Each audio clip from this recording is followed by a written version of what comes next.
देवेंद्र फडणवीस जी, अब आए मंच पर, आपका स्वागत है।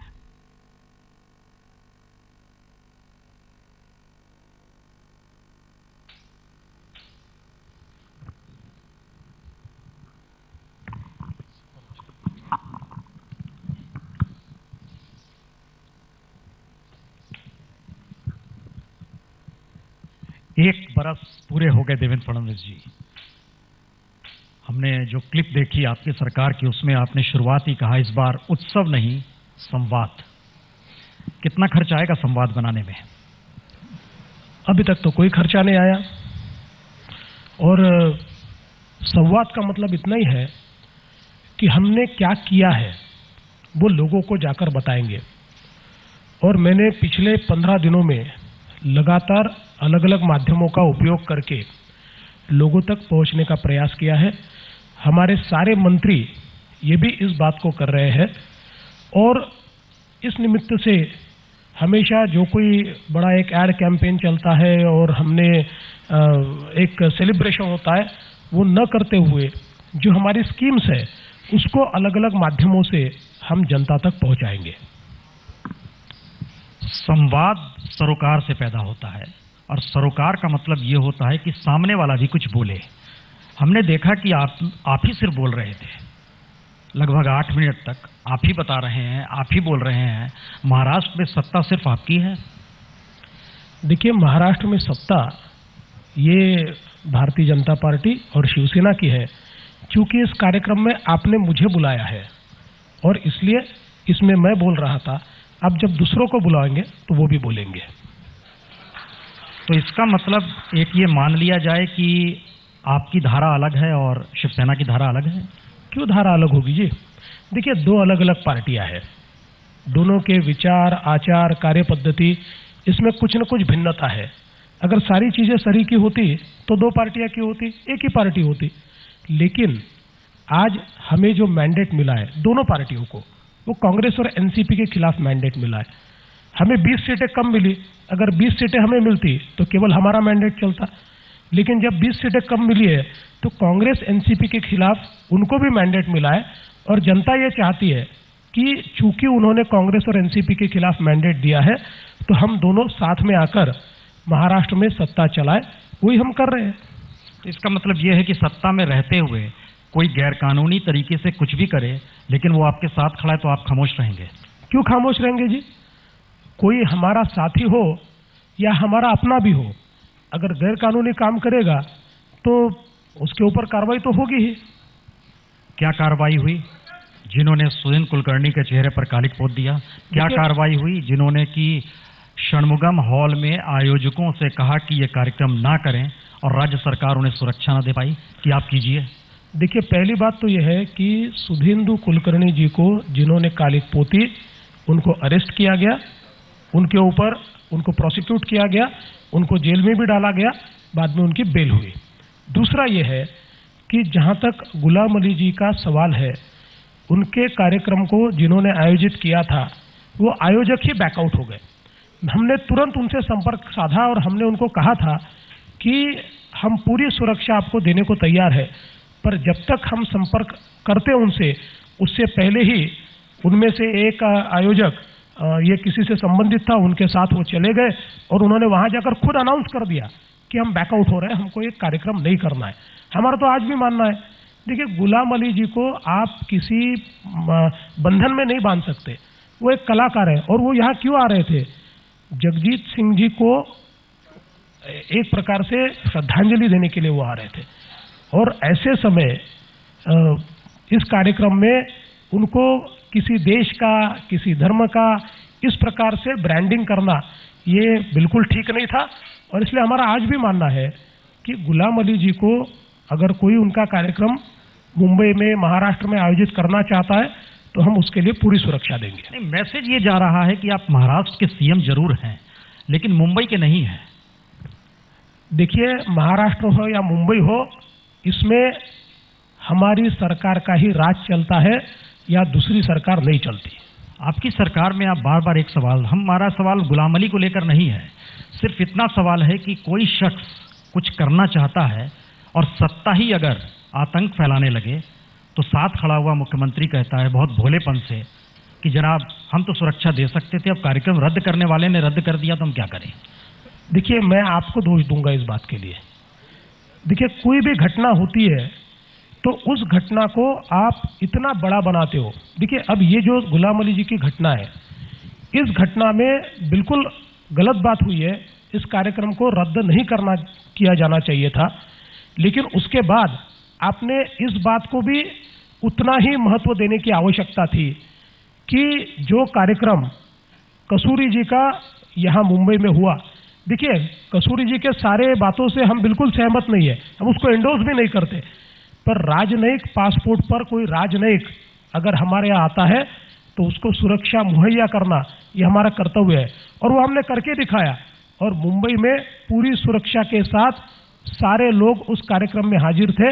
उस बुक का जो पब्लिकेशन करना था वो हमने करके दिखाया। और इसलिए सवाल ये नहीं है, सवाल राजधर्म का होता है।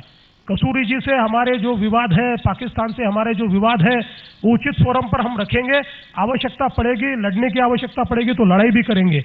लेकिन जब हमारी परंपरा में और अंतर्राष्ट्रीय कन्वेंशन के हिसाब से कोई भी राजनयिक हमारे यहाँ आता है तो उस राजनयिक को सुरक्षा देना हमारा राजधर्म है। वो आदमी हमें अच्छा लगे या बुरा लगे, और वही काम हमने किया, लेकिन उसको जितनी तवज्जो देनी चाहिए वो नहीं दी गई। नहीं, हम सवाल सिर्फ उस राजधर्म का ही कर रहे हैं जो आपको निभाना चाहिए, क्योंकि एक भी व्यक्ति अगर आहत है आपके राज्य में और वो भी मुंबई जैसे शहर में, तो इसलिए हमारा ये सवाल है कि सत्ता के दो चेहरे, एक कहता है हम नहीं मानेंगे, आप कहते हैं जनाब हम तो मानते हैं और हमारी ऐसी सोच है, लेकिन दोनों दो पार्टियां, इसलिए चलेगा। हम बार बार आपसे कह रहे हैं कि जनता एक जवाब आपसे चाहती है कि एक ही सत्ता में रहते हुए शिवसेना भी सत्ताधारी है, पुलिस उसकी भी सुनेगी, आपकी भी सुनेगी।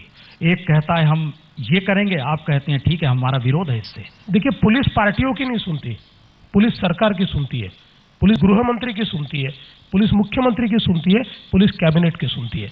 और इसलिए आप एक बात ध्यान में रखिए, भले ही शिवसेना हमारी साथी पार्टी है, लेकिन जिस समय घटना घटी हम पीछे नहीं हटे। तुरंत उसी दिन हमने सब लोगों को अरेस्ट किया और हमने साफ शब्दों में कहा ये नहीं चलेगा, कार्यक्रम होकर रहेगा, और कार्यक्रम हुआ। सरकार अपना काम करती है, पार्टियों की अपनी सोच होती है, पार्टियां अपने तरीके से काम करती है। अगर वो डेमोक्रेटिक तरीके से काम करेगी तो हमको हस्तक्षेप करने की आवश्यकता नहीं है, लेकिन अगर कानून हाथ में लेगी तो जो कानून में उसके ऊपर दंड करना है, जो उसमें एक्शन लेना है, वो हम लेंगे। शिवसेना सरकार है या पार्टी है? शिवसेना ये पार्टी है, उनके मंत्री जो हमारी सरकार में है वो सरकार का पार्ट है। बीजेपी के जो नेता मंत्री नहीं है वो बीजेपी के हैं, वो सरकार के साथ नहीं है? सरकार के साथ है, लेकिन वो सरकार नहीं है। सरकार एक संवैधानिक इस प्रकार की व्यवस्था है। अगर कल चलकर कोई बाहर का हमारे पार्टी का भी आदमी ये कहने लगे कि मैं सरकार हूं, नहीं जी, उसके पार्टी की सरकार है, वो सरकार नहीं है। और उसके पार्टी के जिन लोगों ने संविधान के तहत शपथ ली है वो सरकार है, जिन्होंने शपथ नहीं ली वो सरकार नहीं हो सकते। वही सवाल उठाते हैं सरकार चलाने को लेकर। आपने दिखाया भी कि टोल फ्री का वादा तो किया गया था, टोल फ्री पूरे महाराष्ट्र में हुआ नहीं है अभी। देखिए, महाराष्ट्र में 2 टोल छोड़कर सारे टोल पर हमने सामान्य व्यक्ति को पूरे तरीके से टोल फ्री कर दिया। 70% व्हीकल्स, ये छोटी व्हीकल्स जाती थी और 30% कमर्शियल व्हीकल्स जाती थी। जो बड़ी व्हीकल्स थी उन 30% को हमने कोई छूट नहीं दी, लेकिन 70% व्हीकल्स को हमने पूरी छूट दे दी। महाराष्ट्र के 2 टोल छोड़ दिए तो 64 टोल पर अब किसी भी व्यक्ति को टोल नहीं देना पड़ता। तो हम ये कहें कि महाराष्ट्र टोल फ्री हो गया है? सामान्य आदमी के लिए तो हो गया, लेकिन अगर आपके वही सरकार के साथी कहते हैं टोल फ्री नहीं हुआ है तो वो चले जाए अपनी गाड़ी लेकर और बिना टोल दिए निकल जाए, कोई उनको मांगेगा नहीं। और उधर ही मारपीट हो जाती है टोल से निकलते। क्यों होगी जी? जब मांगेंगे ही नहीं तो टोल पे मारपीट क्यों होगी? मांगने नहीं वाला कोई। एक वादा आपने और किया था, कृषि मूल्य निर्धारित होगा, जहां तक हमें याद है इलेक्शन से पहले, वो भी नहीं हो पाया। देखिए, कृषि मूल्य आयोग ये महाराष्ट्र में हम लोग गठित कर रहे हैं। अभी कृषि मूल्य समिति गठित की है, लेकिन उसको कानूनन दर्जा हम देना चाहते हैं और आयोग का दर्जा देना चाहते हैं। किंतु उसमें एक हम लोगों को तकलीफ ये है कि कृषि मूल्य आयोग हमने तैयार करने के बावजूद भी, चूंकि केंद्र के कानून में केंद्र का कृषि मूल्य आयोग होता है और वो कृषि मूल्य आयोग दरअसल कृषि के दाम निर्धारित करता है, राज्य नहीं करते। तो हमारे कृषि मूल्य आयोग को रिकमेंडेटरी पावर होगी और एक कानूनन तैयार किया हुआ आयोग अगर केवल रिकमेंड करेगा तो उसके इम्प्लीकेशन क्या होंगे, इस पर हम लोग विचार कर रहे हैं और इसलिए हमने उसमें पहल नहीं की। लेकिन आज भी कृषि मूल्य समिति है, जो समिति हमारे यहाँ पर इनपुट कॉस्ट क्या है, ये सारी चीजों के ऊपर विचार करके हर साल हर चीज का दाम क्या होना चाहिए, कृषि उत्पाद का दाम क्या होना चाहिए, इसका रिकमेंडेशन केंद्र सरकार को भेजती है। इसका मतलब है हम यह भी कह दें कि कृषि मूल्य आयोग काम कर रहा है जी। कृषि मूल्य आयोग जो आपने बनाने का वादा किया था वो भी बन गया है, हम यह भी मान लें? नहीं, समिति बनी है, अभी आयोग बना नहीं है, उसको कानूनन दर्जा हमको देना है। एक ये काम नहीं हुआ है, एक ये काम नहीं हुआ है जो आपने वादा किया था। लेकिन उससे चीजें अभी रुकी नहीं है, केवल उसको कानूनन दर्जा नहीं दिया गया है जो हमको देना है।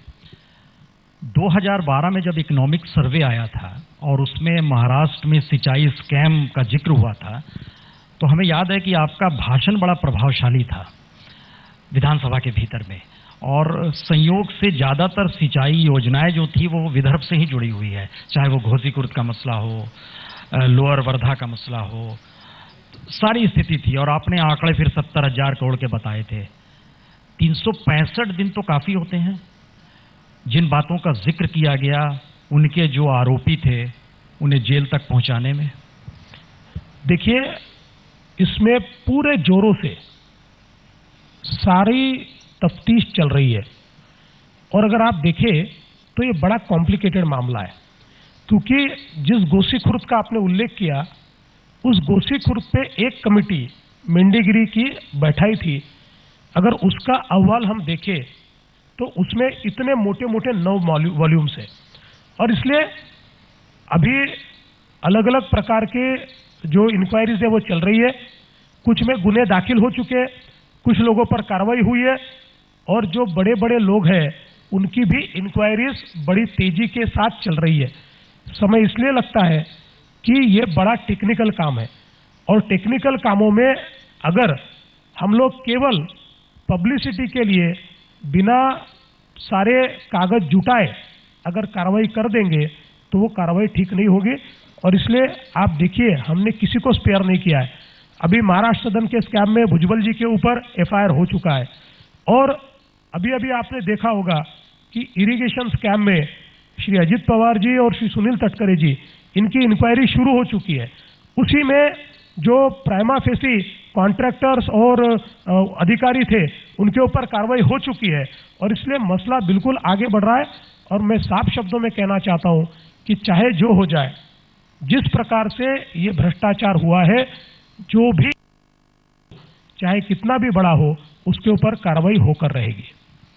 इसका मतलब यह है कि जब आप विपक्ष में थे उस समय का भाषण जो आपका था, उस समय आपने कहा था बहुत ही पारदर्शी है, शीशे की तरह नजर आता है सिंचाई घोटाला।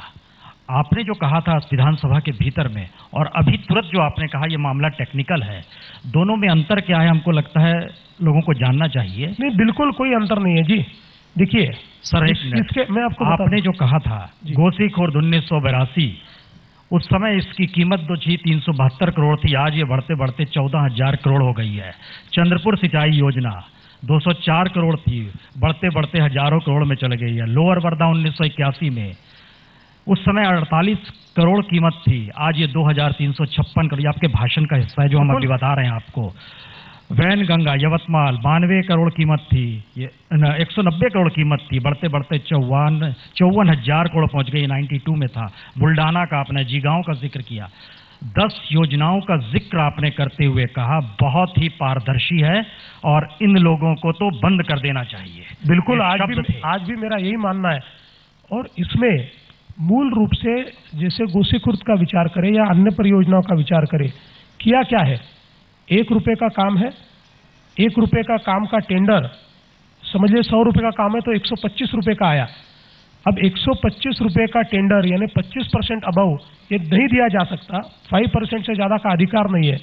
तो पोस्ट टेंडर एस्टिमेट ही अपडेट कर दिया है और एस्टिमेट को 120 तक लाया है और उसके बाद सीधे सिग्नेचर करके उसको दिया गया है। और यही हर एक टेंडर में जहां जहां ये हुआ है इसकी तफ्तीश शुरू हुई।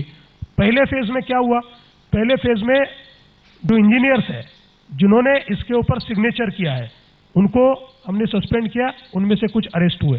दूसरे फेज में क्या हुआ, जो कॉन्ट्रैक्टर्स है उनके ऊपर कार्रवाई हुई। अब तीसरे फेज में जो इसको जिन मिनिस्टर्स ने और जिन पदाधिकारियों ने संरक्षण दिया है उसके ऊपर कार्रवाई हो रही है। लेकिन ये सारे मामले में मनी लॉन्ड्रिंग ये इसका एक एस्पेक्ट है। 800 करोड़ रुपया सीधा एक कॉन्ट्रैक्टर के खाते से निकलता है और किसके खाते में जाता है वो दिखाई नहीं पड़ता। तो उसके लिए मनी लॉन्ड्रिंग का जो एस्पेक्ट है वो भी एनफोर्समेंट डायरेक्टरेट देख रही है, वो राज्य सरकार नहीं देख सकती, लेकिन उसमें एनफोर्समेंट डायरेक्टरेट को ये हमने सौंपा है और मनी लॉन्ड्रिंग का एस्पेक्ट भी उसमें से निकल रहा है। तो ये सारे सबूत, ये सारी लिंक्स, ये सारी कड़ियां ये जुड़ रही है और जैसे ये कड़ियां जुड़ जाएगी आपके मन में जो है वो हो जाएगा। नहीं, हमारे मन में इसलिए है क्योंकि हमें याद आ रहा है जब ये आप कह रहे हैं विलासराव देशमुख राज्य के मुख्यमंत्री थे और सिंचाई को लेकर हमने ही उनसे ये सवाल किया था और उन्होंने विधानसभा के भीतर जो भाषण दिया था वो भाषण की कॉपी आज भी वहां पर मौजूद होगी। आपने अभी जो बात की उन्होंने ठीक इसी तरीके से बताया था, कितने कॉन्ट्रैक्टर्स को हमने पकड़ा है, जो टेंडरिंग हो रही है देखिए अगर उसमें गड़बड़ी हुई है, उसमें कुछ नाम का भी जिक्र किया था, हमने बताया था कुछ पॉलिटिशियन इन्वॉल्व हैं, बोले बिल्कुल कार्रवाई होगी। हम खाली ये सोच रहे हैं कि एक ऐसा शख्स जो विदर्भ को अलग राज्य बनाना चाहता है और सिंचाई योजना के घोटाले ने विदर्भ को कंगाल बना दिया है, वो शख्स क्यों नहीं कार्रवाई कर पा रहा है? देखिए विलासराव जी ने क्या कहा ये तो मैं नहीं जानता, पर इस राज्य का इतिहास मैं इतना ही बता सकता हूं, इससे पहले कभी भी कार्रवाई हुई नहीं। ये पहला मर्तबा है जब कार्रवाई की शुरुआत हुई है और चीफ इंजीनियर के लेवल के लोग ये जेल जा रहे हैं और इस कार्रवाई में कॉन्ट्रैक्टर्स 2 महीने से जेल में है और ये सारा एक बार रैकेट जो है इसकी कड़ियां एस्टेब्लिश हो जाएगी तो इसमें कोई भी नहीं बचेगा। उसी दिशा में हम लोग जा रहे हैं। सरकार इस मामले में किसी को भी बचाएगी नहीं, जिन्होंने गलतियां की है उनको भुगतना ही पड़ेगा। 25,000 गांव सूखे से प्रभावित थे जब आपकी सरकार नहीं थी, आपकी सरकार आई तो उन्हीं 25,000 में से 14,000 गांव सूखे हैं, कोई परिवर्तन नहीं आया है। आपने अभी हम सुन रहे थे जब आपने अपने राज्य की उपलब्धियों का जिक्र किया कि एक भी किसान मरता है तो नींद नहीं आती है। 365 दिन से ज्यादा किसान मरे हैं, 1000 पार कर गए, आप तो एक दिन भी नहीं सोए होंगे। देखिए बिल्कुल सही बात आपने कही है, मैं नहीं सोता, मुझे नहीं आती नींद। लेकिन एक बात मैं आपको बताना चाहता हूं कि महाराष्ट्र में 24,000 गांव में सूखा है। क्यों है ये? देखिए अगर हम महाराष्ट्र की ओर देखें तो देश में जितनी बड़ी सिंचाई परियोजनाएं बनी उसमें से 40% सिंचाई परियोजनाएं ये महाराष्ट्र में है, लेकिन फिर भी 82% महाराष्ट्र सूखा है। 82% ड्राई लैंड फार्मिंग महाराष्ट्र में होता है और इसके लिए हमने जब महाराष्ट्र की टोपोग्राफी का, हाइड्रोलॉजी का, जियोलॉजी का अभ्यास किया और जिन्होंने जल संधारण में, वाटर कंजर्वेशन में अच्छा काम किया है उन लोगों से बातचीत की, चाहे वो अन्ना हजारे जी हो, चाहे पोपटराव पवार जी हो या फिर राजेंद्र सिंह राणा जी हो जिनको जल पुरुष कहा जाता है, तो हमने ये तय किया कि सूखे से अगर हमको निपटना है तो इसमें बहुत सस्टेन्ड एफर्ट लगेगा। आप भी इस बात को मान सकते हैं कि इतना बड़ा सूखा ये अचानक तो दूर नहीं हो सकता और इसलिए हमने एक जलयुक्त शिवार की योजना शुरू की जिसमें विकेंद्रित water structures, decentralised water structures water conservation के माध्यम से करने का हमने निर्णय लिया। 6,200 गांवों में हमने ये काम पहले साल किया। कुल हम लोग हर साल 5,000 गांवों को लेना चाहते हैं और इन 6,200 गांवों में 1,20,000 स्ट्रक्चर्स हम तैयार कर चुके, 35,000 स्ट्रक्चर्स पे काम चल रहा है और इसमें 24 टीएमसी पानी हमने जमा कर लिया और 24 टीएमसी पानी का मतलब यह है 6 लाख हेक्टेयर सिंचाई जिसमें से तैयार होती है। और इसको हम कंपेयर करें तो 6 लाख हेक्टेयर सिंचाई तैयार करने के लिए पिछली सरकार को 5 से 7 साल लगते। इसमें 7 से 8 हजार करोड़ रुपया ये एस्टिमेटेड कॉस्ट होती, 15 से 16, 14 से 15 हजार करोड़ रुपया एक्चुअल कॉस्ट होती। ये काम केवल 1400 करोड़ रुपए में हमारी सरकार ने 9 महीने में किया, क्योंकि 1 साल में से 3 महीने तो इसके प्लानिंग में गए। और 300 करोड़ रुपया लोगों ने, जनता ने हमको दिया। और मैं ये बताना चाहता हूं कि स्वतंत्र भारत के इतिहास में इतनी बड़ी जन भागीदारी जनता की, किसानों की, इससे पहले कभी नहीं देखी गई थी। देखिए, राजेंद्र सिंह राणा जी, जिनको हम जल पुरुष कहते हैं, उन्होंने स्टॉकहोम के वाटर कॉन्फ्रेंस में ये कहा कि महाराष्ट्र की ये परियोजना ये गेम चेंजर है। और निश्चित रूप से मैं आपको बताना चाहता हूं, अब नए 5000 विलेजेस हम ले रहे हैं। और मैं स्वयं गया था, कल मैं परसों सांगली जिले का जिसको हम ड्रॉट प्रोन एरिया कहते हैं, जो पिछले 50 साल से ड्रॉट में है, उस एरिया में मैं गया था। और वहां पर पडड़कर वाड़ी जैसे एक गांव में जब मैं गया, वहां पर उन्होंने 11 किलोमीटर का एक नाला जो है उसका वाइडनिंग और डीपनिंग किया। और जिस समय उन्होंने कहा कि आप आइए और जल पूजन कीजिए, मैं जल पूजन के लिए गया तो एक उसमें मोटर बोट उन्होंने लाकर रखी थी और मेरे पीछे लगे कि इसके ऊपर आपको 11 किलोमीटर हम घुमाना चाहते। मैंने कहा मैं उसमें घूमूंगा नहीं। पर कहने का तात्पर्य यह है कि जहां पानी की बूंद लोग नहीं देखते थे, आज लोगों के और सरकार की सहभागिता से वहां पर पानी हमको दिखाई पड़ता है। अनेक ऐसे गांव है और हमने तो अब ये तय किया है, हर गांव का हमने वाटर बजटिंग किया है। और जो गांव वाटर न्यूट्रल होगा या वाटर जिसमें आवश्यकता से ज्यादा होगी, उसको हम जलयुक्त गांव करके घोषित करेंगे। और जब हम कहते हैं 20,000 25,000 गांव हमको सूखे से मुक्त करना है, तो उसका मतलब वहां का जो वाटर बजटिंग है या तो वाटर न्यूट्रल होना चाहिए या वाटर सरप्लस होना चाहिए। ये हमारा प्रयत्न है। और मुझे विश्वास है कि 2016 के मार्च तक कम से कम 5,000 गांव हम लोग वाटर न्यूट्रल या वाटर एक्सेस करके दिखाएंगे। इसका मतलब ये है कि आप गेम चेंजर बनना चाहते हैं भविष्य के लिए। वर्तमान में 100 रुपए, 200 रुपए, 250 रुपए, 300 रुपए और ज़्यादा भी हो सकते हैं, इतने कम रुपयों तक के लिए खुदकुशी हुई है। विदर्भ में ही खुदकुशी हुई है। सवाल सिर्फ इतना है कि जो सरकार कह रही थी कि 1,500 रुपए प्रति हेक्टेयर देंगे फसल बर्बाद होने पर, किसानों तक वो नहीं पहुंच पाया। सवाल जनता के भीतर ये बार बार आता है कि एक मुख्यमंत्री उस इलाके से आता है जहां पर दर्द उसने देखा समझा है, लेकिन इंप्लीमेंट चीजें क्यों नहीं हो पा रही हैं, पैसा उन तक क्यों नहीं पहुंच पाता है। फसल बर्बाद हो गई, पैसा नहीं पहुंच रहा है। आपने नियम बनाया। देखिए, आपके पास बिल्कुल गलत जानकारी है। आपकी जानकारी के लिए सीधे किसानों के अकाउंट में पैसा जमा हुआ है और 1 करोड़ से ज्यादा किसानों के अकाउंट में 8,000 करोड़ से ज्यादा पैसा आज हमने जमा किया। और इसका अगर आप हिसाब लगाएं तो पुरानी सरकार में 15 सालों में आरएनआर में 13,000 करोड़ रुपया 15 साल में उन्होंने दिया। हमने पहले साल किसानों के अकाउंट में, सीधे अकाउंट में 8,000 करोड़ रुपया दिया है। और इसलिए ये बिल्कुल गलत बात है कि किसानों तक पैसा नहीं पहुंचा। और दूसरी चीज, देखिए, किसानों की आत्महत्या क्यों होती है? 3 चीजें इसके लिए जिम्मेदार है। एक, सिंचाई नहीं मिली। दूसरा, जिसको पानी मिला उसको बिजली का कनेक्शन नहीं मिला। और तीसरा, ये दोनों चीजें जिसको मिली उसको कर्जा नहीं मिला। आज इस जलयुक्त शिवार जैसी योजना से हम पानी दे रहे हैं। आपको आश्चर्य होगा, 1 साल में हमने 1 लाख किसानों को बिजली दी है। और इनमें से कई किसान ऐसे 5-5 साल पहले उन्होंने पैसा भरा था लेकिन बिजली नहीं मिली थी। किसानों की जो आत्महत्याएं हुई है उनमें कई ने खातों में ये लिखा है कि 3 साल पहले मैंने पैसे भरे, मुझे बिजली नहीं मिली और इसलिए मैं आत्महत्या कर रहा हूं।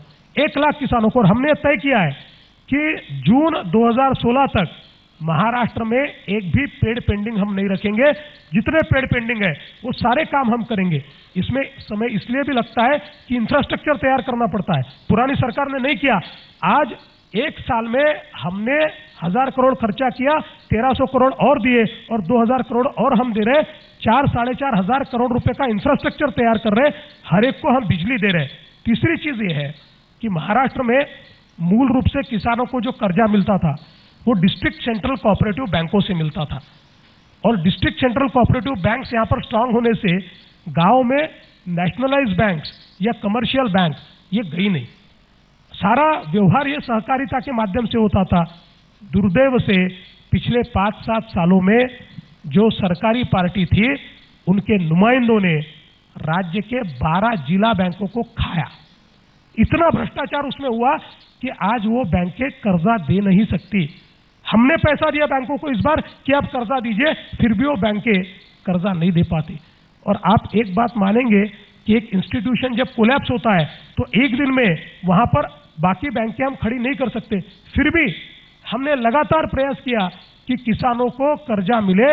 और मैं आपको बताना चाहता हूं कि पिछले 3-4 सालों में जितने किसानों को कर्जा मिला हमने आंकड़े से दिया, इस साल उससे 1.5 गुना ज्यादा किसानों को, जबकि 12 बैंकें लोन बांटने के लिए तैयार नहीं थी, उनके पास लिक्विडिटी नहीं थी। उसके बावजूद हमने नेशनलाइज बैंकों को, कमर्शियल बैंकों को, लीड बैंकों को पीछे लग के वहां कार्यक्रम लिया और 1.5 गुना किसानों को हमने कर्जा दिया। अब कुछ चीजें हमारे भी हाथ में नहीं होती। इस बार निसर्ग का प्रकोप हमारे ऊपर ज्यादा हुआ और पिछले साल महाराष्ट्र में कम से कम 88% एवरेज रेनफॉल का 88% रेनफॉल हुआ था। इस बार महाराष्ट्र में 60% एवरेज रेनफॉल हुआ है और इसलिए हमारे सामने चैलेंज बड़े। इतना जब 60% होता है तो उसका अर्थ समझ लीजिए। लेकिन फॉर्चुनेटली जहां पर हमने जलयुक्त शिवार के काम किए थे 60% रेनफॉल हुआ। कई जगह ऐसी है 4 दिन बारिश आई लेकिन आज भी वहां पर पानी है और इसलिए हमारा और किसानों का कॉन्फिडेंस उसमें बढ़ रहा है। और इस काम को अगर हम पूरा करेंगे, पानी देंगे, सिंचाई देंगे, कर्जा देंगे, तो हमारे किसान को किसी दूसरी चीज की आवश्यकता नहीं पड़ेगी। दूसरी चीज मैं कहना चाहता हूं कि हमारे जो किसान है वो पिछले कई सालों से कैश क्रॉप लेते हैं। कई कपास होता है, कई सोयाबीन होता है, कई गन्ना होता है। और इस कैश क्रॉप को लेने के चक्कर में हमारे किसानों ने अपने घर के लिए भी वो जो गेहूं या चावल लेते थे, थोड़ा सा पोर्शन में अपने घर लायक वो लेते थे, वो भी धीरे धीरे बंद कर दिया।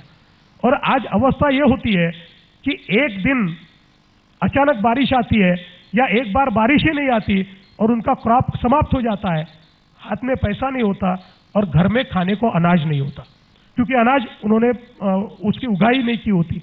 लेकिन हमने ये तय किया किसान को इस हालत में नहीं रखेंगे और हमने सारे किसानों को एक फूड सिक्योरिटी योजना में लाया जिसमें 3 रुपए किलो चावल और 2 रुपए किलो गेहूं हम देते हैं। और इसलिए आज आप गांव में जाकर देखिए कोई भूख से मर नहीं रहा है। किसान से पूछिए तो वो कहता है कि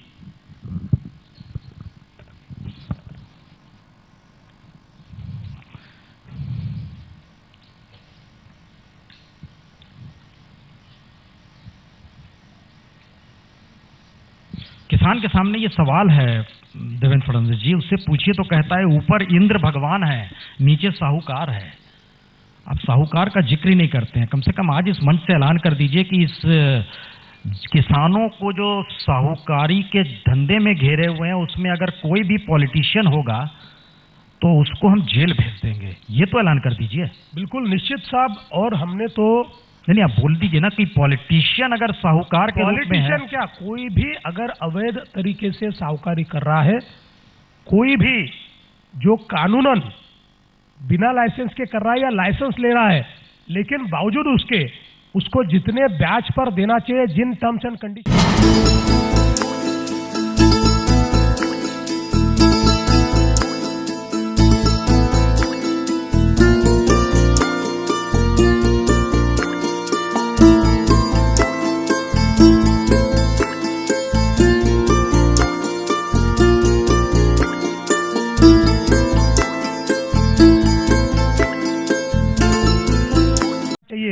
उससे अलग कुछ काम कर रहा है तो उसके ऊपर कार्रवाई होगी। नहीं, मतलब आप साहूकारी प्रथा को मान्यता दे रहे हैं अगर सेम टर्म पे दे रहा है तो? आपकी जानकारी के लिए साहूकारी प्रथा को हमारे देश में मान्यता ही है। हमारे देश में कानूनन किसी भी व्यक्ति को साहूकारिता का लाइसेंस लिया जा सकता है और कृषि का कर्ज भी वो दे सकता है। ये हमारे देश का कानून है। लेकिन जो लोग प्रताड़ित हुए वो इनसे नहीं हुए। वो प्रताड़ित किससे हुए? वो प्रताड़ित हुए जो अवैध साहूकार है, जिन्होंने कभी लाइसेंस ही नहीं लिया। क्योंकि जब आप लाइसेंस लेते हो तो आपको लेजर रखना पड़ता है, क्या लिया क्या दिया दिखाना पड़ता है, उसका इंस्पेक्शन सहकारिता का विभाग करता है, उसमें ऑडिट होता है। और इसलिए ये अवैध साहूकारों ने किया, लेकिन वैध साहूकारों ने भी बदमाशियां की और हमने उनके ऊपर कार्रवाई की। कुछ वैध साहूकारों ने जमीनें लिख ली और जमीनें लाइसेंस है उनके पास, लेकिन जमीनें ले ली और उस पर कब्जा कर दिया। ऐसे लोगों के ऊपर हमने कार्रवाई की और वो जमीनें वापस दी। और इतना ही नहीं, तो साहूकारों के कर्जे से हमने किसानों को मुक्त करने के लिए जिन्होंने वैध साहूकारों से कर्जा लिया था उनका कर्जा हमने वापस किया, और साथ में जिन्होंने अवैध साहूकारों से कर्जा लिया था उनको हमने कहा आप कंप्लेंट कीजिए, आपके डॉक्यूमेंट्स हम वापस करेंगे, एक पैसा आपने देने की आवश्यकता नहीं है। लेकिन इसके साथ में एक चीज और कहना चाहता हूं, अगर साहूकारों के चंगुल से हमें किसानों को बाहर निकालना है तो हमको फॉर्मल इंस्टीट्यूशन ऑफ क्रेडिट ये तैयार करना पड़ेगा। आपको आश्चर्य होगा, आज भी महाराष्ट्र में 45 से 55% ऐसे किसान हैं जिनको इंस्टीट्यूशनल क्रेडिट फैसिलिटी नहीं है, और जब 12-12 बैंकें कोलैप्स हो जाती है तो उनके पास इंस्टीट्यूशनल क्रेडिट फैसिलिटी रहती नहीं है। और इसलिए जब तक हम ये इंस्टीट्यूशनल क्रेडिट फैसिलिटी तैयार नहीं करेंगे, और उसी पर हमने जोर दिया है, हमने अभी अपेक्स बैंक को ये कहा है कि अगर नेशनल हमारी जो जिला बैंक है वो काम नहीं कर सकती तो सीधे पैक्स को पैसे दीजिए। जहां पर पैक्स काम नहीं करती वहां दूसरे जिले की जिला बैंक अगर काम करना चाहती है तो उसको आप अलाउ कीजिए, ताकि हम इंस्टीट्यूशनल क्रेडिट फैसिलिटी के भीतर अगर उसको लाएंगे। हमारी सरकार ने क्या निर्णय किया, देखिए इससे पहले जब सूखा होता था तो सूखे में किसान का कर्जा ये स्थगित किया जाता था, लेकिन उसी साल से 3 साल के लिए वो स्थगित किया जाता था और उसी साल से उसको 12% ब्याज भरना पड़ता था। अब जिसकी फसल ही नहीं हुई वो 12% ब्याज भरेगा कहां से। और इसलिए हमने ये निर्णय किया कि जो सूखाग्रस्त किसान है उनका जो कर्जा है उसको हमने स्थगित किया, उसकी मियाद 5 साल की। पहले साल का पूरा ब्याज ये राज्य सरकार भर रही है और बचे हुए 4 साल का आधा ब्याज ये राज्य सरकार भर रही है, ताकि उसको एक क्रेडिट वर्दीनेस मिले और वो वापस क्रेडिट ले पाए और अगले साल वो खेती कर पाए। तो मुझे ऐसा लगता है कि एक बड़ी पैराडाइम शिफ्ट इस मामले में हमने की है। तो इतना सब चीज आप समझते हैं तो फिर ये गलती क्यों कर बैठे कि नाच गाने के लिए आपने अपने राहत कोष से पैसा दे दिया? देखिए बहुत अच्छी बात आपने कही, जब कोई लोग झूठ फैलाना चाहते हैं तो किस प्रकार से फैला सकते हैं। मूल रूप से हमारे राहत कोष के 5 अकाउंट हैं, अलग अलग बैंक अकाउंट, और इसमें एक बैंक अकाउंट अकाल के लिए है, एक अर्थक्वेक के लिए है, एक जलयुक्त शिवार के लिए है, और एक जो अकाउंट है ये बाकी डोनेशंस के लिए है, और जिसमें से 25% पैसा ये सांस्कृतिक कार्यक्रमों के लिए आरक्षित है, जिसमें 60 करोड़ रुपया का प्रावधान ये सांस्कृतिक कार्यक्रमों के लिए आरक्षित है। अब उसमें से भी हम किसी को पैसा मूलतः देते नहीं है, क्योंकि राज्य की स्थिति अभी ये सारा सूखा वगैरह है। हमारे राज्य सरकार के कुछ कर्मचारी ये एक परफॉर्मिंग आर्ट्स ओलंपियाड ये होने वाला है बैंकॉक में, इसमें वो सिलेक्ट हुए और पिछले 5 सालों में उन्होंने 20 अवार्ड्स उनको प्राप्त हुए। और ये कर्मचारी हमारे पास आए और उन्होंने हमको ये कहा कि चूंकि हम राज्य सरकार के कर्मचारी हैं, हम दूसरी हॉस्पिटैलिटी नहीं ले सकते, हम किसी की स्पॉन्सरशिप भी नहीं ले सकते, और एक अच्छा मौका हमको मिला है, इस ओलंपियाड में हम सिलेक्ट हुए हैं और इसलिए आपने हमको मदद करनी चाहिए। तब सांस्कृतिक कार्यों के लिए जो राशि मेरे पास थी उसमें से मैंने पैसा उनको 8 लाख रुपया, 7.5 लाख रुपया, 8 लाख रुपया उनको मैंने दिया। और मैं ऐसा मानता हूं कि इससे पहले भी उस राशि में से हमेशा अलग अलग इस प्रकार के कामों के लिए पैसा दिया गया है, लेकिन दिखाया क्या गया, दिखाया यह गया कि सूखे के पैसे से पैसा दिया, जलयुक्त शिवार के पैसे से पैसा दिया। देखिए झूठ बोलने की भी एक हद होती है, और इसलिए मैं बिल्कुल साफ शब्दों में कहना चाहता हूं, हमने सूखे के लिए करोड़ों रुपए जमा किए, लोगों का हमारे ऊपर विश्वास था। जिन लोगों ने ये न्यूज चलाई, जिस दिन न्यूज चली उस दिन भी 2 करोड़ रुपया लोगों ने दिया, और रोज 1 करोड़, 2 करोड़, 3 करोड़ रुपया मुझे लोग देते हैं जो हमारे कोष में जाता है। पारदर्शिता के साथ वो सारा पैसा केवल किसानों के लिए हम खर्चा करते हैं। लेकिन अगर किसी ने झूठ बोलने का तय कर लिया तो उसका हम क्या जवाब दें? इसका एक उपाय है कि आप इसको नेट पर डाल दीजिए और राहत कोष के तहत जो पैसा जहां से आ रहा है और जा रहा है, इसका जिक्र हमें लगता है एक वक्त बहुत पहले हुआ जरूर था कि महाराष्ट्र में भी ऐसा होगा कि जो राहत कोष का पैसा है वो ट्रांसपेरेंसी के साथ रहेगा।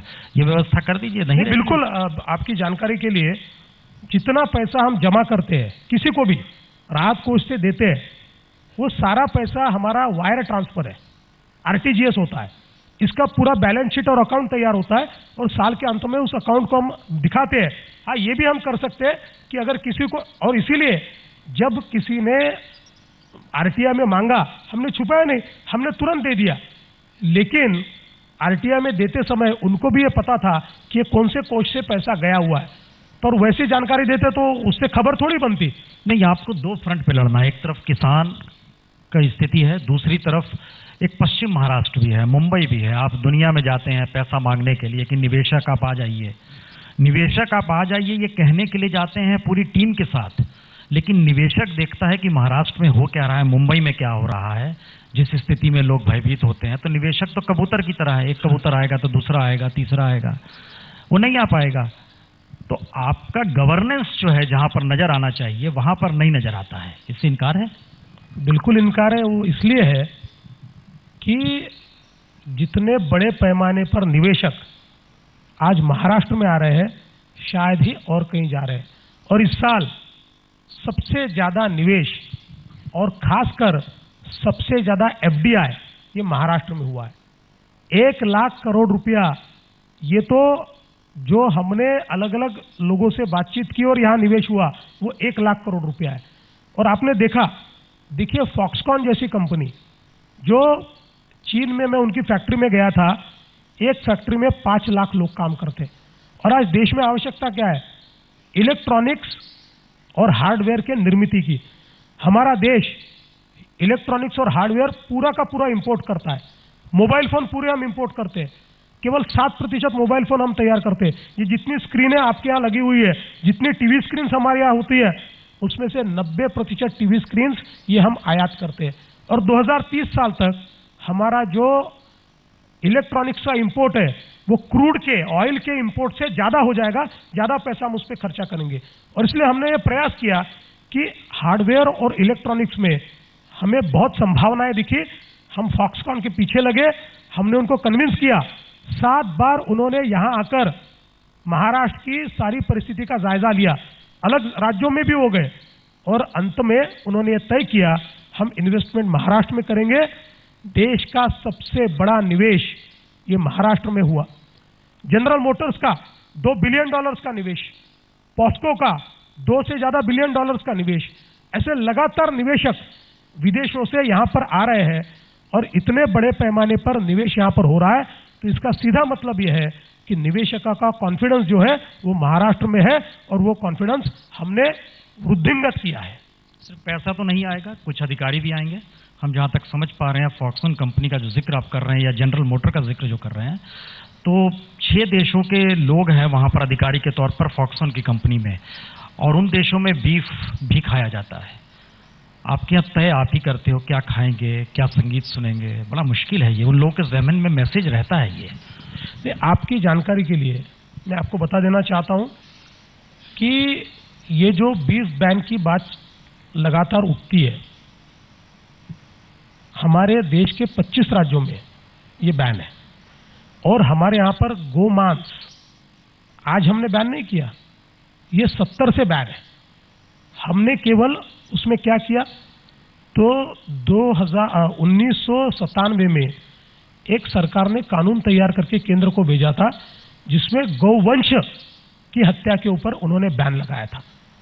और लगातार राष्ट्रपति जी सरकार को पूछते थे कि इसको मंजूर करना चाहिए या नहीं मंजूर करना चाहिए, आपका मत क्या है। 15 साल तक पुरानी सरकार ने उसके ऊपर हाँ भी नहीं कहा और ना भी नहीं कहा, क्योंकि उनको पता था कि हाँ कह दिया तो एक कम्युनिटी नाराज हो जाएगी, ना कह दिया तो शायद दूसरी कम्युनिटी के ऊपर असर होगा। और राजनीति के लिए उन्होंने उसके ऊपर कभी भी, देखिए उन्होंने कमेटियां बनाई उसके ऊपर राज्य सरकार ने, और राज्य सरकार की कमेटियों ने सिफारिश की कि आपने इसको मान्यता देनी चाहिए, लेकिन कभी भी उसके ऊपर उन्होंने कोई तवज्जो नहीं दी। हमारी सरकार आने के बाद सम्माननीय राष्ट्रपति जी ने पूछा कि आपकी विधानसभा ने इसको मंजूर करके हम तक भेजा है, आपकी सरकार का मत भेजिए ताकि हम इसको मंजूर या नामंजूर कर पाए। हमने कहा इसको मंजूर कीजिए। और आपकी दूसरी जानकारी के लिए, आज भी सबसे ज्यादा बीफ ये महाराष्ट्र से ही एक्सपोर्ट होता है और ये सारा का सारा बीफ जो है ये बफेलो का है। हमारे देश में और महाराष्ट्र में और बाकी जगह भी सबसे ज्यादा मीट ये बफेलो का होता है, बीफ बफेलो का होता है और इसके ऊपर कोई बंदी नहीं है। इसका मतलब यह है कि जो बात प्रधानमंत्री ने कही, पिंक रेवोल्यूशन का जिक्र जब इलेक्शन से पहले किया था, और आप जिस दिशा में जा रहे हैं उसमें दो अलग अलग रास्ते हैं। इस देश के भीतर सबसे ज्यादा एक्सपोर्ट बढ़ चुका है, बिल्कुल। जो एक्सपोर्ट बढ़ा है वही मैं आपको बताना चाहता हूं कि वो बफेलो मीट का, बीफ का एक्सपोर्ट होता है जिसके ऊपर कोई बंदी नहीं है, वो लगातार हो रहा है। इसका मतलब यह है कि जो हिमाचल प्रदेश की हाईकोर्ट ने कहा है कि गौवंश की सुरक्षा के लिए, आप क्या गौवंश का जिक्र किया है, गौवध का नहीं किया है। गौवंश का मतलब सारी चीजें उसमें आ गई, और जो स्थिति इस देश के भीतर है उसमें आपकी सहमति है कि गौवंश पे पूरी तरह प्रतिबंध लग जाना चाहिए? देखिए, हमारे राज्य ने तो लगाया है। नहीं, आप बफेलो का जिक्र भी कर रहे हैं, गौवंश में देखिए, बफेलो ये गौवंश में नहीं आता सर। गौवंश में हर बकरी भी आ जाती है। नहीं आती, ये हो जाती नहीं आती साहब, नहीं आती। बफेलो भी नहीं आती? नहीं आती, सिर्फ गाय होता है। गाय, बैल, जो गऊ का वंश है उसमें आता है, उसमें बफेलो भी आ जाता है। नहीं आती है साहब। आप नया कानून बनाएंगे तो मुझे पता नहीं, कानून नहीं, पर जो हमने कानून तैयार किया है, जिसको हाईकोर्ट ने मान्यता दी है और जिसको सभी ने मान्यता दी है, उसमें गौवंश में बफेलो नहीं आती। नहीं, ये महत्वपूर्ण इसलिए क्योंकि हिमाचल की जो हाईकोर्ट है ना, उसके भीतर में ये लिखा हुआ था। नहीं, देखिए, वो तो मैंने पढ़ा नहीं है, पर जहां तक मेरी जानकारी है, जिसको हाईकोर्ट और सुप्रीम कोर्ट ने इससे पहले भी अप्रिशिएट किया है, और संविधान में हमारे directive principle of state policy है, उसमें भी जो चीजें कही गई है, इसमें भी कुछ इससे पहले हाईकोर्ट और सुप्रीम कोर्ट तक केसेस गई थी, उसमें भी उसको अप्रिशिएट किया गया है। गोवंश में बफेलो नहीं आता है। एक मुश्किल ये हो जा रही है कि गोवध या गोवंश का जिक्र होते ही अचानक झटके में एक हिंदुत्व शब्द आ जाता है। आपने अच्छा किया, सनातन संस्था के एक एक्टिविस्ट को अरेस्ट भी किया गया पंसारे की हत्या में। दिल्ली में भी कुछ दिन पहले केरल हाउस में जो कुछ हुआ, मान्यता क्या है बतौर मुख्यमंत्री आपकी राज्य की? क्या ये गलत हिंदू शब्द के जरिए, हिंदुत्व कट्टरवाद के जरिए इस देश के भीतर कुछ लोग बरगला रहे हैं, उन सब पे प्रतिबंध लगना चाहिए या उनकी बात सुनी जानी चाहिए? देखिए, पहली बात तो यह है कि हिंदुत्व क्या है। हिंदुत्व एक जीवन पद्धति है, और इस जीवन पद्धति में सबसे ज्यादा महत्व सहिष्णुता को है। ये भारत की संस्कृति इसलिए जीवित रही कि इस संस्कृति में ये शक्ति थी कि जितने आक्रांताओं ने इस पर आक्रमण किया, अपनी संस्कृति के, हिंदू संस्कृति के मूल तत्व को बरकरार रखते हुए अलग अलग संस्कृतियों को हमने अपने आप में समाहित किया। और इसलिए आप अगर देखें तो दुनिया ने जिनको नकारा, वे सारे इस देश में आए और इस देश में उनको जगह मिली, उनको पनाह मिली, और इस देश की संस्कृति के साथ वो हमेशा आगे बढ़ते रहे। और इसलिए मैं ऐसा मानता हूं कि हिंदुत्व ये सहिष्णुता है, ये एक जीवन की पद्धति है, और इस जीवन की पद्धति को मानने वाला, वो किसी भी धर्म का हो, किसी भी पूजा पद्धति का हो, हम उसको अलग नहीं मानते। और जहां तक कुछ लोगों का सवाल है, जो लोग हिंदुत्व के नाम पर अगर गलत काम करते होंगे, तो मेरा मानना सीधा है, संविधान ने ऐसा कोई हक किसी को दिया नहीं, न मेजॉरिटी को दिया है न माइनॉरिटी को दिया है। कोई भी अगर संविधान सम्मत काम करेगा तो इस देश में वो उसका सम्मान होगा, और संविधान से अलग काम कोई भी करेगा, वो मेजॉरिटी हो, माइनॉरिटी हो, जात हो, धर्म हो, कोई भी हो, उसके ऊपर कार्रवाई होगी। इसका मतलब आपका हिंदुत्व अलग, शिवसेना का हिंदुत्व अलग? देखिए, उनका हिंदुत्व क्या है मुझे पता नहीं, मैं तो अपने हिंदुत्व की बात करता हूँ। जो हिंदू सम्राट बाला साहब ठाकरे लिखा रहता है, आपने कहा हिंदुत्व वे ऑफ लाइफ है, आप ही बोल रहे हैं। उनके हिंदुत्व में कालिक पोतना है, आपके हिंदुत्व में सहिष्णुता है। देखिए, उनके हिंदुत्व का जवाब वो देंगे, वो मुझे क्यों मांगते हो? मैं थोड़ी उनका स्पोक्स पर्सन हूँ, मैं तो मेरा हिंदुत्व क्या है ये बताऊंगा। इसका मतलब है कि हिंदुत्व भी पार्टी देखती है, हिंदुत्व भी पार्टी के लिहाज से चेंज होगा? नहीं, मैं नहीं मानता। देखिए, मूल रूप से जो हमारी मान्यताएं हैं, उनकी ओर देखने का अलग अलग व्यक्ति का अलग अलग नजरिया हो सकता है, लेकिन इसका जो मूल तत्व है, वो तत्व कभी बदल नहीं सकता। जिस प्रकार से स्वामी विवेकानंद जी ने बहुत साफ शब्दों में ये कहा था कि भारत की संस्कृति और हिंदू जीवन पद्धति एक सागर की तरह है। अलग अलग विचार, अलग अलग पंथ, अलग अलग धर्म ये नदियों की तरह है, जो नदियों की तरह बहते हुए आती है और एक सागर में समाहित होकर एक सत्य की ओर जाती है। उस सत्य को आप किसी भी नाम से पुकार लीजिए। और मुझे ऐसा लगता है कि स्वामी विवेकानंद से बड़े हिंदुत्ववादी और तो कोई थे नहीं, और इसलिए इतने स्पष्ट शब्दों से इस जीवन पद्धति का, इस हिंदुत्व का उन्होंने जो व्याख्या दी है, मैं ऐसा मानता हूं उससे बेहतर व्याख्या नहीं हो सकती। एक आखिर में बताइए, आप मुश्किल में है ना शिवसेना के साथ सत्ता चलाते हुए? नहीं जी, कोई मुश्किल नहीं है। आप लोगों को लगता है, देखिए अभी 1 साल मेरा पूरा हो रहा है, 31 तारीख को होगा। हो गया सर, कल तो 1 साल 1 दिन हो जाएगा। नहीं 31 को चाहिए, अब 30 तारीख आ जाए। नहीं, अभी 31 तारीख जो आएगी, हाँ। वो 1 साल मेरा पूरा होगा। उस दिन शपथ ली थी मैंने। हाँ।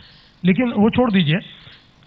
मूल रूप से इस 1 साल में हर सप्ताह में हमारी कैबिनेट की बैठक होती है और सारे कैबिनेट के निर्णय पूरे 1 साल में हमने यूनानिमसली लिए है। एक भी निर्णय स्प्लिट निर्णय हमने नहीं लिया है। तो बाकी चीजें चलती रहती है। अभी क्या होता है कि ये थोड़ी खबर होती है कि बीजेपी शिवसेना बहुत अच्छे से काम कर रहे हैं, एक साथ बैठे हुए, विचार आचार चल रहा है, ये थोड़ी खबर होती है।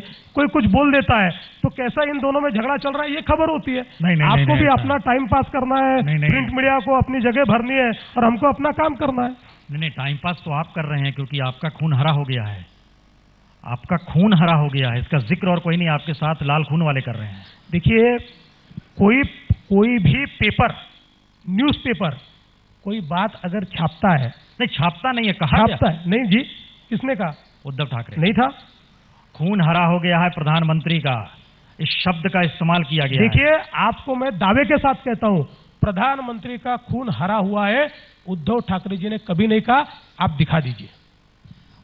हमारा प्रॉब्लम यह है, देखिए सबसे बड़ा प्रॉब्लम क्या होता है, और माफ कीजिएगा मुझे, पर ये हिंदी और इंग्लिश मीडिया के साथ ज्यादा होता है।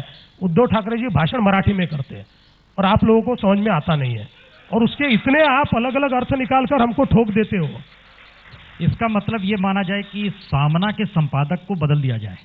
नहीं जी, बदले चाहे नहीं बदले उनकी बात है। नहीं, हम थोड़े अभी देखिए, समझ ही नहीं आता सामना में छपता अभी कभी टाइम्स ऑफ इंडिया हमारे ऊपर टीका करता है, कभी लोक सत्ता हमारे ऊपर टीका करता है, कभी एक्सप्रेस करता है, कभी हिंदू करता है। हम थोड़े उनके पास जाते हैं, आपके एडिटर को बदल दीजिए। उनका काम वो करते हैं, हमारा काम हम करते हैं। नहीं, हम सामना उनका मुखपत्र है इसलिए हमने कहा। आपको लगता होगा, देखिए मूल रूप से हमारे लिए सामना किसी भी न्यूज़पेपर की तरह है, वो कोई गॉस्पेल ट्रूथ नहीं है। इसका मतलब ये मान लिया जाए कि शिवसेना और बीजेपी 2 अलग अलग धाराएं हैं। अब हाँ बोलते जाए तो हम उसके आगे बढ़ते चले जाएंगे, अब क्योंकि लास्ट पेज में है। दोनों अलग अलग धाराएं हैं। ऐसा थोड़ी होता है, आप पूरा बोलिए तो जवाब दूंगा। नहीं, आपका रास्ता जो है जिस दिशा में जा रहा है, शिवसेना उल्टी दिशा में जा रही है, आप नहीं मान रहे हैं? नहीं, ऐसा थोड़ी है। सरकार तो एक ही दिशा में जा रही है, अलग अलग दिशा में थोड़ी जा रही है। आपके हर काम को लेकर शिवसेना सवाल खड़ा करती है? जी नहीं, बिल्कुल नहीं करती। उनकी हर बात पे सहमति है? आप जो करते हैं अच्छा करते हैं, ठीक करते हैं? देखिए, कुछ बातों में असहमति हो सकती है, 2 अलग अलग पार्टियां हैं। वो कौन सी बात होगी जिस पे लेकर असहमति है? नहीं, किसी भी बात पर हो सकती है। ऐसे थोड़ी है कि उनके विचारों में एक आधी चीज नहीं पटती होगी तो वो उसकी असहमति प्रकट करेंगे। 2 अलग अलग पार्टियां। मैंने पहले ही कहा, हमारे आचार विचार और कार्य संस्कृति में कुछ न कुछ भिन्नता होगी, तभी हम 2 पार्टियां हैं। अगर सारी चीजें सरीकी होती तो 2 पार्टियां क्यों होती? एक ही पार्टी होती। प्रधानमंत्री ने भाषण देते वक्त कहा था, हफ्ता वसूली पार्टी शिवसेना को। आपको याद है? आपने गलत सुना, एनसीपी को कहा था। वसूली पार्टी जो वसूल करती है हफ्ता। हम उस भाषण का हिस्सा सुनवाएं आपको? नहीं, जरूर सुनवाइएगा, लेकिन मैं आपको इतना स्पष्ट रूप से कह देना चाहता हूं कि चुनाव हम दोनों अलग अलग लड़े। हम दोनों को कांग्रेस एनसीपी के खिलाफ मैंडेट मिला, उस मैंडेट के चलते हम साथ में आए हैं। और मैंने साफ शब्दों में आपको कहा, हमारे आचार विचार और कार्य पद्धति अलग है। हम 2 अलग अलग पार्टियां हैं। चुनाव एक दूसरे के खिलाफ लड़कर अभी साथ में आए हैं। 1 साल पूरा हुआ, आपका सबसे बड़ा चैलेंज जब बता दीजिए, आपके सामने आपको नजर क्या आता है?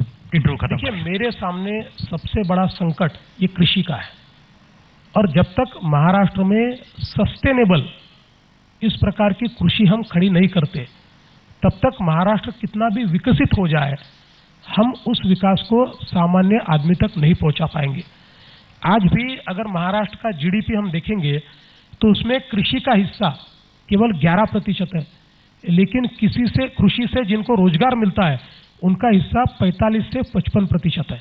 तो इसका मतलब यह है कि कृषि में दो प्रकार के संकट है, एक जो कृषि उपज है उसकी उत्पादकता बढ़ाना, और दूसरा कृषि के ऊपर रोजगार के लिए जो भार है उसको कम करके उसमें आवश्यक जितना रोजगार पैदा होता है उतने ही लोग उसमें रहे और बचे हुए लोगों को हम रोजगार का दूसरा अवसर दें, उनको मैन्युफैक्चरिंग में, इंडस्ट्री में हम लाएं। ये जब हम कर पाएंगे तब मुझे ऐसा लगता है कि एक सस्टेनेबल कृषि तैयार होगा।